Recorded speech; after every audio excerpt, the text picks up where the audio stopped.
A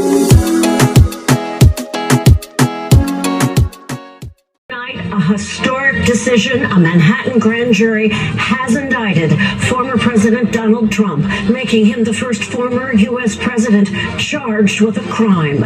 Good evening. I'm Dana Tyler. Dick Brennan is off. The exact charges are sealed and not yet known, but the case is focused on an alleged hush money payment during Trump's 2016 presidential campaign.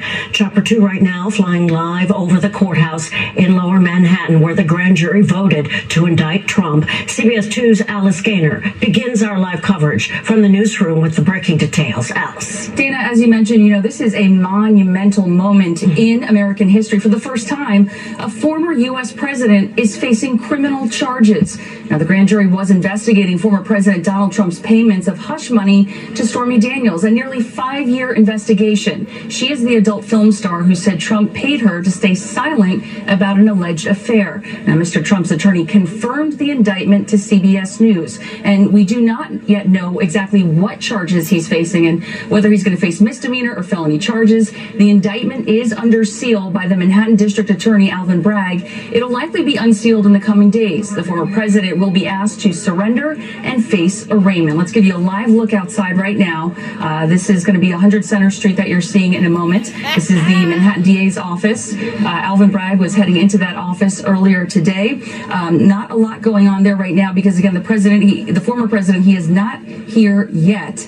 We have just learned, again, former President Donald Trump will be indicted on criminal charges. Security has really been stepped up in New York City. Last week, we thought something was going to happen. The former president had tweeted he expected to be arrested last Tuesday. That did not happen. As a result, all NYPD officers, even those who normally wear plain clothes, who are undercover, they were told to dress in full uniform in anticipation of a potential protest. We know that on Monday, that directive expired and they did not renew it. So officers were back wearing plain clothes. Security wasn't quite as obvious as it had been last week. I was also at a rally the other day, if you can call it a rally. It was really a lot of local lawmakers, community leaders who were calling for people to stop with this rhetoric, namely the former president concerned about Manhattan DA Alvin Bragg and the threats he was getting. He received a death threat last week on Friday. That envelope contained a powder, ended up being a non-hazardous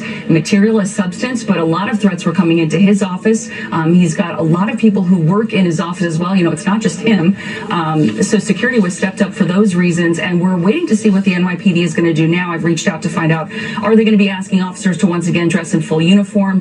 What can we expect? They had put a lot of barricades around 100 Center Street. I'm usually at that courthouse, Dana, at Manhattan Criminal Court, and whenever there's a high-profile case going on, they do put up those barricades, but nothing like what we saw in the past week or two. So security has really been just unprecedented here due to the potential for him to be indicted. And we just learned, in fact, that he was indicted. That was confirmed by his own attorney. We have not yet heard from the former president himself. The grand jury operates in secret, so we don't know that much about the evidence. We know some of the people who appeared and testified before the grand jury. We don't exactly know what sort of evidence they were looking at. That indictment yet to be unsealed. Once it is, we will have more answers, and we don't yet know when the former president will be surrendering here. We're told CBS News says it should be coming in the coming days. It could be next week. So, Dana, that's the very latest right now. Once again, we had a live look at 100 Center Street. As you can see, not a whole lot was going on there just yet, but you can bet once the president is here, he's not likely to be, walked out, handcuffed in front of people. So we're going to see what happens. This is unprecedented. We've never had a former president facing criminal charges like this before, Dana. No, it is extraordinary. Alice, thank you.